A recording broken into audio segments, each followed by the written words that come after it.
Besides the obvious reason that I am of youthfulness. Well, I consider myself a child of you. That's right, a friendly Christian church.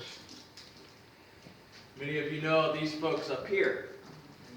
Paul and Myrtle Gregory. Yeah. That's me and my sister Helen. And that was some time ago, it seemed like, but it was just a short little while ago, wasn't it? Many of you remember me waddling around this church building when my dad used to preach here. You had supported their ministry like Paul and Myrtle, and I thank you for that. And it's because of your faithfulness to God's people and His ministers that I'm here in front of you today. Your work goes on. I learned recently that the Chinese, they make small dolls. Now each Chinese family will get together and make a doll in the likeness of their boss. Now after long hard days of labor, they come home to these dolls and they beat them out of resentment towards their boss. Now when I first heard of this, I laughed hysterically. But the thing is, old ancient traditions that portray hurt and resentment and cartoons like Tom and Jerry are quite hilarious. But hurt becomes a more troublesome topic, doesn't it, when it comes to the topic of family. Have you ever been around someone that you have wronged or they have wronged you? You tend to relive in these moments of fear, regret, hurt, over and over and over again. Well, if you have, you're struggling with this deadly disease called resentfulness. It's to feel again. Now, the question is, that I believe that we all have today is, with such a deadly disease running through our veins, how do we reconcile to another? How does our family relationships bring back together? Well, we're going to be peering into the life and family of a biblical character named Jacob. Now, Jacob's life was filled with resentment. Some people might even say even at birth. His mother was given a prophecy that she would bear two twins. The older would be called Esau, and the youngest Jacob. Now, Jacob's name meant grabber of the heel. Now, in our vocabulary, guess what it means? Cheater. How would you like to be called cheater? Or let alone call your children cheaters? I doubt many of us would. But we find Jacob definitely living up to his name. We find him coming out of his mother's womb, grabbing onto the heel of his brother, as if he is trying to cheat him of his firstborn status. Now, what is a firstborn status? Well, it's this privilege given to the oldest to have the inheritance of the father. Was Jacob trying to steal his brother's inheritance? It becomes clear that Jacob is. There's this second attempt at cheating his brother. He sees his brother coming in from the field after a long, hard week, probably after hunting. He takes this opportunity. In fact, we find Jacob offering his brother a bowl of lentil stew for his brother's birthright. Now, I don't know about you, but I love stew. But this is the worst trade deal ever. Esau gladly accepts the offer because he's a man of his desire, a man of his stomach. But this is not only the second grabbing of the birthright. There's a third attempt. Jacob's father is lying on his deathbed. Jacob decides to impersonate his brother Esau and ask his father for Esau's birthright. Now, we have all heard the phrase, 3 strikes and you're out. Well, this was definitely the case of Jacob's life. After 3 attempts of trying to grab his brother's birthright, Esau, his brother, was ready to take Jacob out. And I do not mean out for dinner. I mean, he was murderous with resentment. Yeah. Now, Jacob did what any of us would do. He ran. In fact, he ran away from home for 20 years. Now, after 20 years, Jacob finds himself 2 wives and a father-in-law, which is just as cheating and scheming as he. Now, he decides to go back home. And this is where we kind of pick up our story this morning. But before we do, I kind of want to set up this biblical stage for us to shine some light on what is happening in these early stages. Jacob has decided to go on ahead and offer this olive branch of peace to his brother. And to do so, he decides to move his family on the other side of the Jordan, where he stays on the opposite side. Here he is alone, and he prays a prayer. If you would, in chapters 32 and 33 of Genesis, we find that in order for Jacob to be cured of his resentment, he had to first be reconciled to God and then to his brother. Our first passage today records Jacob's prayer right before being confronted by God. Now, if you would, let's read together in the 32nd chapter of the book of Genesis. We're going to be starting at the 10th verse, and it will be up on the screen for your convenience. Genesis chapter 32, starting at the 10th verse. Together, let's find what type of prayer Jacob is praying. Then Jacob prayed, I am unworthy of all the kindness, the faithfulness you have shown to your servant. Had only my staff when I crossed this Jordan, but now I have become 2 camps. Save me, I pray, from the hand of my brother Esau, for I am afraid that he will come and attack me. What type of prayer does Jacob pray? First of all, I would advise us that it's a prayer of thanksgiving. Jacob is looking back on his life. He remembers crossing this Jordan 20 years ago. Now he's on the opposite side. He remembers only having a staff, and now he has 2 camps, a large family. Now this is kind of odd for Jacob to do. Thank God. You know, he's a self-made man, Jacob is. He's used to cheating his way through life. But now he's thanking God for all that he has. So we find that Jacob is changing. Secondly, this is a prayer of deliverance. Yes. Now, all of us know why he's probably asking for deliverance. Any of us would be asking for deliverance with his murderous brother most likely in sight. But again, this is very different from the Jacob that we have learned about. He is used to scheming. In fact, he schemed his way with his father-in-law. But here he is not relying on his own logic or intellect, is he? No. He is asking God for help. Now, I don't know about you, but when I pray for God to come and deliver me, I hope that he cures me of my hurt. And we learn from Jacob that in order to be cured of our hurt, reconciliation must start with God as we seek God's face in prayer. Now, when I ask God to intervene, to come between me and them, to come in the middle, I ask God to go and confront them of their wrongdoing. But more oftentimes than not, God actually comes and confronts me. Now, this is exactly what we find Jacob experiencing. In our next passage here, verse 24 of Genesis chapter 32, we find him being confronted. Let's look for who he's really confronted by.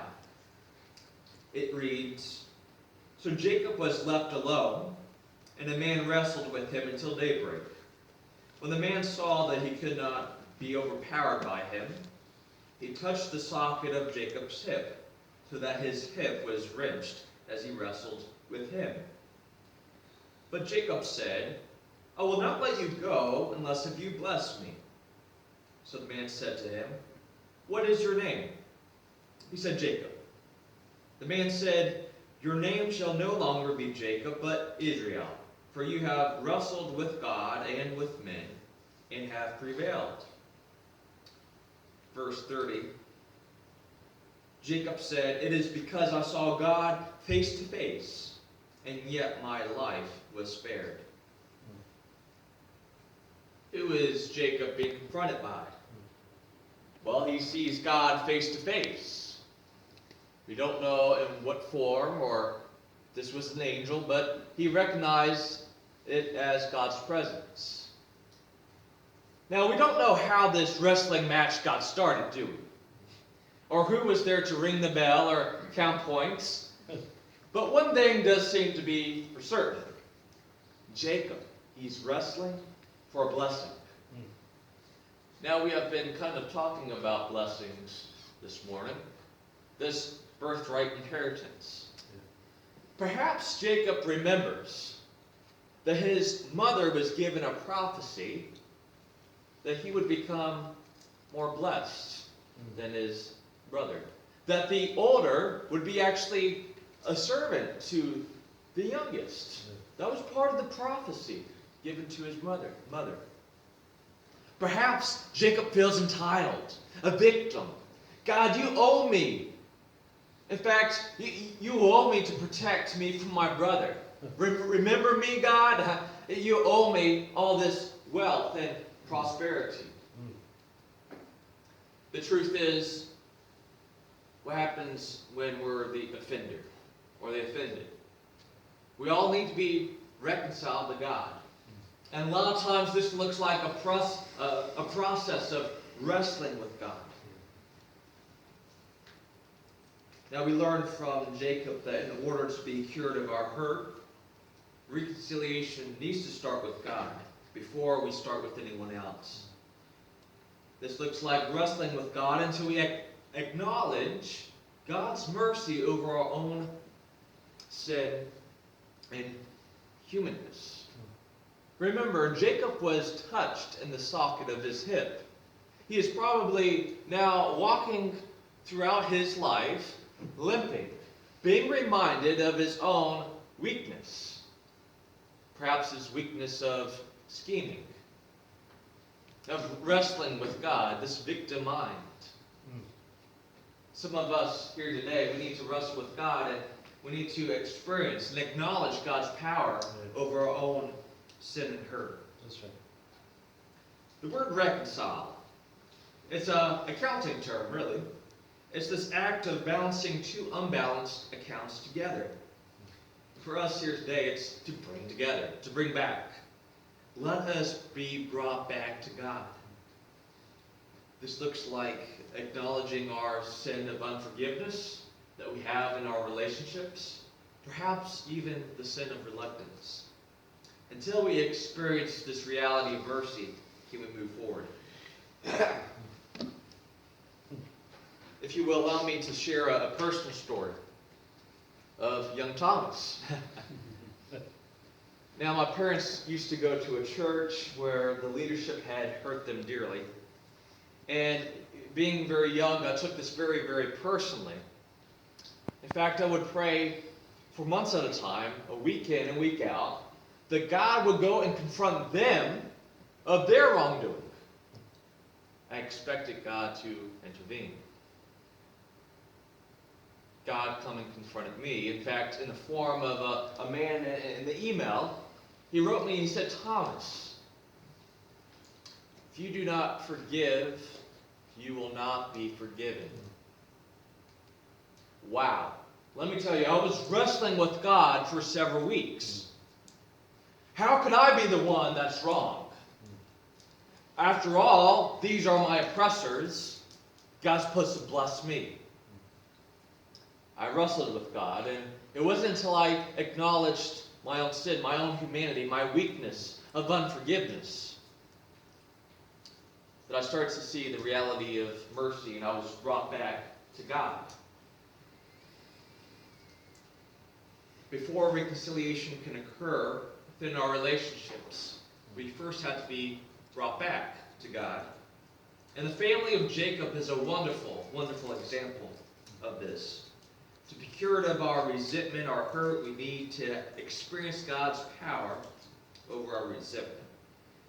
Now get this. Now by Jacob confronting or being confronted by God, he is ready to confront his brother for reconciliation.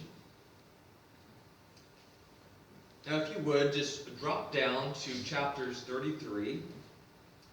We're going to be starting at verse 1. And let's look to see how Jacob reacts when he sees his brother approaching him. Verse 1. It reads, Jacob looked up, and there was Esau coming with his 400 men. So he divided the children among Leah, Rachel, and the 2 female servants. What's this first thing that Jacob is doing? There's 400 men coming to him. Jacob looks up. What does this mean? Well, why is this important? Well, I got thinking. When my sister and I went off to the same college in Missouri, we had separate classes. And every time I was in the cafeteria at lunch, I would look up with anticipation to see if my sister would be brought back to me during lunchtime. Perhaps this is the same anticipation which Jacob is experiencing. Jacob is looking for an opportunity. He is looking to be reconciled, be brought back to his brother. Reconciliation must be anticipated. Romans 8 tells us, if possible, so far as it depends on you, be at peace with all men. Amen. Now, who is very familiar with this passage? Many of us are. But you know what? We are even more familiar with the reality that humans are hard to get along with. Yeah. It is hard to be at peace with all men, with all people. It's impossible. But it says here, if possible, so far as it depends on you. Brothers and sisters, are you anticipating opportunities for peace? Now, many of us would agree, this is a good thing, to anticipate peace. But it's really a scary thing. I'm reminded of Jesus. He goes down to Jerusalem there at the healing pool, and he finds this man that's been crippled for 38 years. He's been waiting to be healed at this healing pool. And Jesus says, do you want to be healed? And when I first read this, I shook my head and I exclaimed, I said, Jesus, after all the statements that you could have said to this poor man, why so sarcastic of a question? Do you want to be healed? Well, Jesus, it's obvious that he wants to be healed. But I'm afraid that Jesus knows the human condition much more than I. It is hard to be healed. It's hard to want to be healed sometimes. Why? Imagine being crippled with hurt, with resentment for 38 years in a relationship. When you're healed, it creates this vacuum of vulnerability. You can be hurt once again, or social roles and family roles change. Talk about feeling awkward or different. So, reconciliation must not only be planned, but it must be planned with purpose. And we cannot only anticipate it, we have to plan. Now, this is exactly what we find Jacob doing in the second verse here. We find him ordering his family up in a line. He's creating order, not amongst his brother or amongst his father-in-law. He's creating order with himself, his family unit. He's making his family presentable to the world and to his family. But this is not only this important part here. If we go back to verse 7 of chapter 32, chapter that we just read, we find a very, very important detail. Jacob has prepared 550 heads of cattle to be blessed, really, prepared as a blessing towards his brother. Yeah. Now that word, blessing,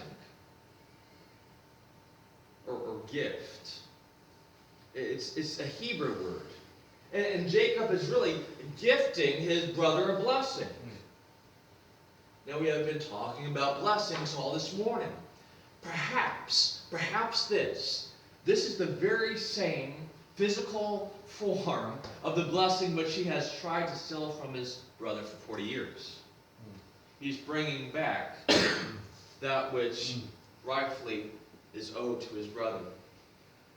Brothers and sisters, let's bring back what we owe to others. Yeah. Whether it be joy back into the relationship, or forgiveness back into the relationship, whether physical form or not. Let's bring back what is rightfully others. Let's gift others. Now, whether you happen to be the offender or the offended, we all need to plan with purpose. World speaker and author Miss Corrie ten Boom was a Christian who had hid Jews in her house during World War II.